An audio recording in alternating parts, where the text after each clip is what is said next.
Hey everyone, we are trying to hit 1,000 subscribers and we really need your help. If you are new here, hit that subscribe button as we get started.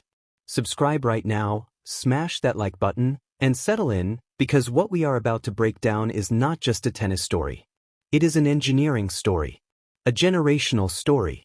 A story that starts on a hard court in Quezon City with a 4-year-old girl and a grandfather who understood something about international tennis that an entire country had not yet figured out.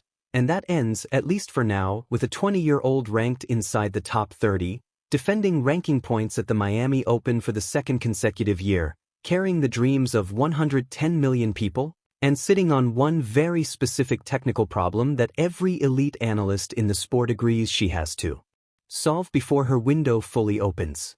This is the architecture of Eala. And the blueprint is more fascinating than anything the headlines have told you. Let's start at the actual beginning, because the story that most people know, the wild card who beat Swiatek, the semifinal run, the viral moments, the Rafa Nadal text left unread for 4 days, all of that is the output. The input is what nobody talks about enough. Roberto Mano, known in the family as Lolo Bob, was not a professional coach. He was a club player, a grandfather, a man who stood on a hard court in the Philippines in the early 2000s and made a decision that the rest of Philippine tennis culture had not yet made. He chose hard courts over shell courts, the clay-based surfaces that dominated training environments across the country, because he understood something that was not yet obvious to anyone around him. The global tour ran on hard courts. The Grand Slams that mattered most were won on hard courts. If his granddaughter was going to compete internationally, she needed to be trained on the surfaces where international tennis was actually decided. That decision, made before Eala could read, before she had a coach or a ranking or a career, was the first architectural choice in what became a decade-long engineering project. And it changed everything. By the age of 12, Eala had won the Les Petits tournament in France, one of the most prestigious youth tennis competitions in the world, for players 14 and under, defeating Linda Noskova in the final. Noskova would eventually climb to world number 6 on the WTA tour. Eala beat her at 12 years old. That victory earned her an invitation to the Rafa Nadal Academy in Manacor, Mallorca, Spain, an institution that costs approximately $60,000 per year and that offers what its founders describe as a 360-degree approach to elite development: technical coaching, physical conditioning, psychological support, and secondary schooling, all under one roof. Eala spent 6 years there. She trained under Danny Gomez and Joan Bosch, a coach who had previously worked with former world number 1 Carlos Moya and the 2004 Spanish Davis Cup team. Bosch still travels with her on tour today. And on November 19, 2025, exactly 1 year after Rafael Nadal retired from professional tennis, Eala shared a practice court with Nadal himself. She described the session as an intense lesson in professional standards, noting that his ball striking remained physically demanding even after a full year away from competition. The advice he gave her was not technical. It was this: surround yourself with good people.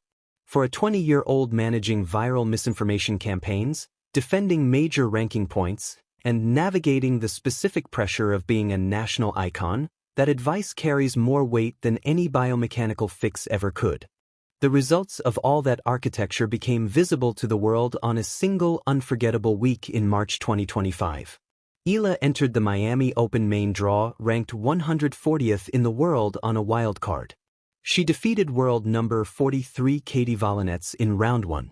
Then world number 25 Yelena Ostapenko, a former French Open champion, in straight sets. Then world number 5 Madison Keys, the reigning Australian Open champion, 6-4, 6-2. And in the quarterfinals, she beat Iga Swiatek 6-2, 7-5. Those 4 victories made her the first wild card in history to defeat 3 major champions in straight sets at a single WTA event. Her ranking jumped from 140th to 75th in 7 days. Her career earnings nearly doubled. The Philippine Tennis Association, which had been suspended by the ITF in 2020 due to governance failures, was reinstated in 2024, and within 2 years the country organized its first ever WTA 125 event, the Philippine Women's Open, at the Rizal Memorial Tennis Center in Manila. That event exists, at least in part, because of what happened in Miami in 2025. Nike displayed her portrait in their athlete tunnel at Oregon headquarters alongside global icons. Eric Spoelstra of the Miami Heat personally hosted her before this year's Miami tournament. Novak Djokovic publicly criticized tournament organizers for scheduling her on too small a court at the Australian Open after queues stretched back to Rod Laver Arena and thousands were locked out. The crowds find her regardless of where the draw puts her. The institution has had to catch up. And now, in 2026, she is back in Miami as the 31st seed, defending the semifinal points that launched all of this, armed with more experience, more ranking infrastructure, and more competitive maturity than she has ever carried into a tournament. Her performance in the round of 32 against Magda Linette was one of the best matches she has played all year.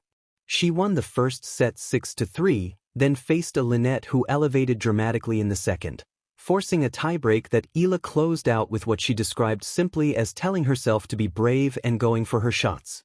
Straight sets. Into the round of 16. For the second consecutive year at this tournament. She said afterward that being back in the fourth round makes her feel the same as she did last year.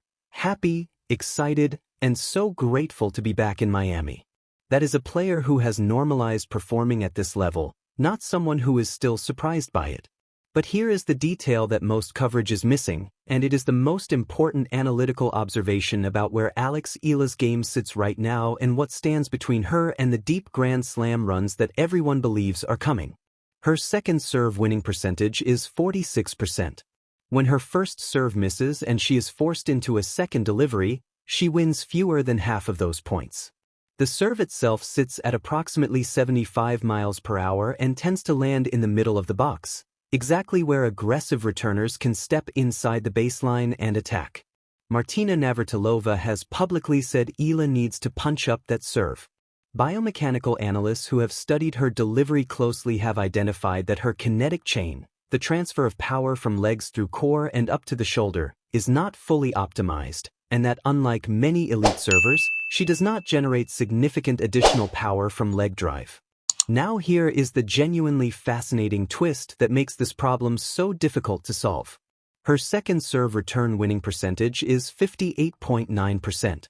When opponents hit their second serve to Eala, she wins nearly 60% of those points. Think about what that number actually means. The weapon that most exploits her is an 80-mile-per-hour second serve sitting in the middle of the box. And her dominant offensive tool is returning that exact kind of ball. Her entire playing identity has been constructed from the outside in, built specifically to do to opponents exactly what they can do to her. The hard courts Lolo Bob chose in Quezon City decades ago, the return-first architecture that Joan Bosch and the Nadal Academy refined across 6 years in Mallorca, the aggressive lefty geometry that creates such uncomfortable angles for right-handed opponents, all of it is optimized around absorbing pace and redirecting it. The very coaches working on her serve understand the risk. Push the serve too hard in one direction and you potentially disrupt the return game that makes her dangerous in the first place. You cannot simply bolt on a bigger first serve without understanding what it might cost on the other end. The Muchova match showed both dimensions in real time. She played with freedom on her best serving day of the tournament and then ran into an opponent operating at a level that required more than Eala currently has to offer on a bad serving day. The round of 16 was exactly where her 2026 Miami story was always going to be decided, in a match where the margin for error against an elite all-court player was thin, and where the serve was always going to matter most. Her team has described 2026 as a consolidation year. They have identified 2027 as her competitive peak. The ranking inside the top 30 is real. The Roland Garros and Wimbledon seedings she has earned for the first time in her career are real. The architecture that Lolo Bob started on a hard court in Quezon City, that the Nadal Academy refined across 6 years in Spain, that Joan Bosch continues to develop on the WTA Tour every week, all of it is building toward something the sport is not yet fully prepared for. The question is whether the serve gets fixed before the window fully opens. Or whether she finds a way to win anyway. Smash that like button right now and drop a comment telling me, Can Eala fix her second serve without disrupting the return game that makes her elite? Subscribe because the clay court season starts next month and this conversation is only getting more interesting. Let's go.